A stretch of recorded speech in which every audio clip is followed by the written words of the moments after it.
A tension bar tapers from d plus a diameter to d minus a diameter. Prove that the error involved in using the mean diameter to calculate the Young's modulus is 10a by d whole square percent. This is a question of uniformly tapered bar in which the diameter at one of the cross section is given d plus a and it is reduced uniformly to d minus a in a length of L. We have to show that if we want to measure the Young's modulus of elasticity using the mean dia of this cross section, then the error involved will be 10a by d whole square of the percentage. So let us solve this problem.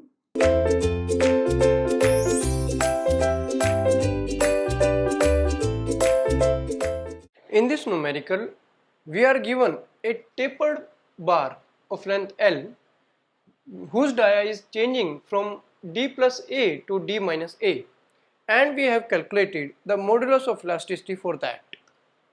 Now what we are doing is, maybe someone has a complication in this, so what he has done is he has now measured the E using the uniform dia of D.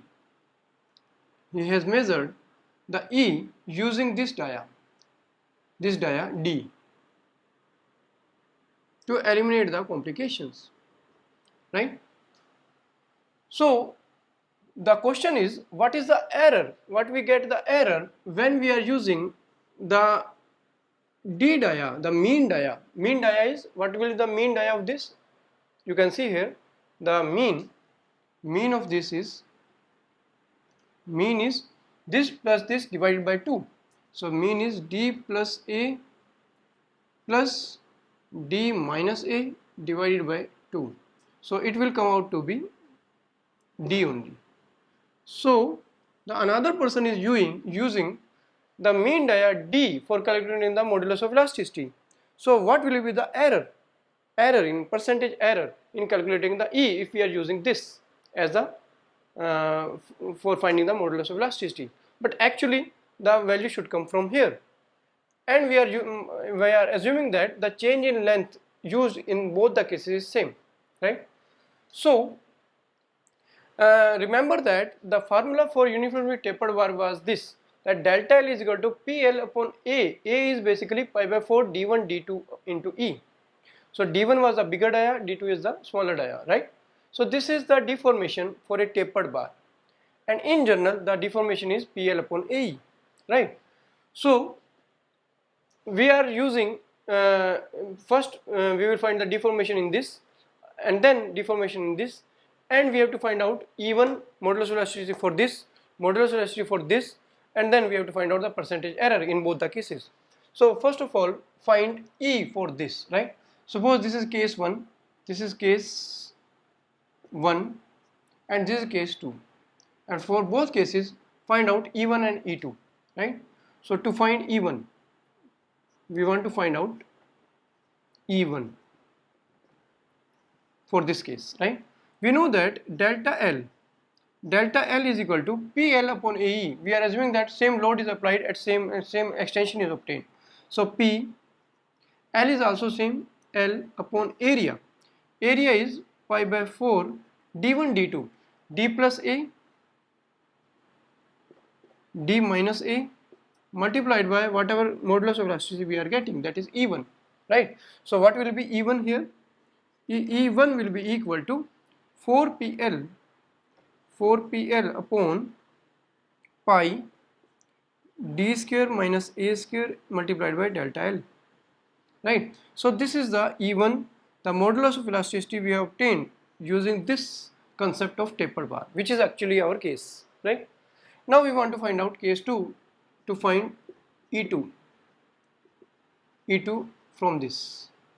Formula is that delta L, we are assuming that same dimensions, same deformation is there. So PL upon AE, area, and what is area?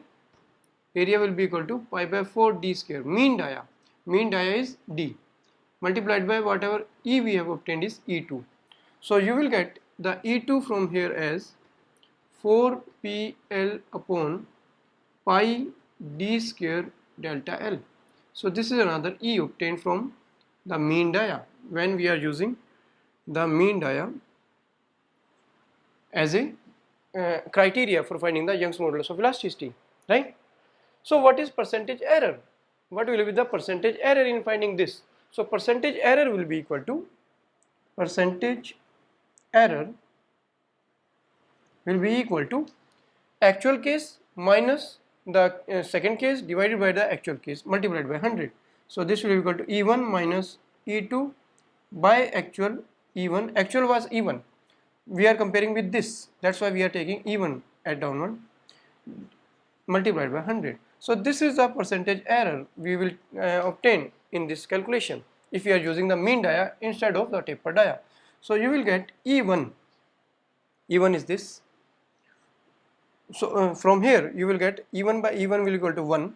So 1 minus E2 by E1 multiplied 100. So you will get 1 minus E2. E2, what is E2? This is E2. 4PL upon pi d square delta L by this E1. E1 is 4PL upon pi, 4PL upon pi d square minus a square multiplied by delta L. Some quantities will cancel out from here, like 4PL to 4PL will cancel out, pi and delta L will cancel out. So what you will get is, you will get 1 minus d square minus a square by d square, d square minus a square by d square. So you will get this. So in this and multiplied by 100, we have left this 100. So here 100 must be multiplied for percentage, for making it a percent. So multiplied by 100, and that should be equal to 1 minus d square minus a square, d square minus a square by d square multiplied by 100. Right? So percentage error we will get, percentage error in finding the E will be equal to 1 minus d square by d square will be 1. So 1 minus 1 plus a square by d square multiplied by 100. So you will get percentage error as in calculation of E, the percentage error you will get as, that will be equal to 1 to 1 cancel, 100 will come inside and you will get 10a by d whole square. So you will get 10a by d whole square. So this is our proof for this. Right? So this we have to prove that the error in calculation of E while we are measuring with mean dia is 10a by d whole square, and we have found out that this is the error in the calculation of Young's modulus of elasticity.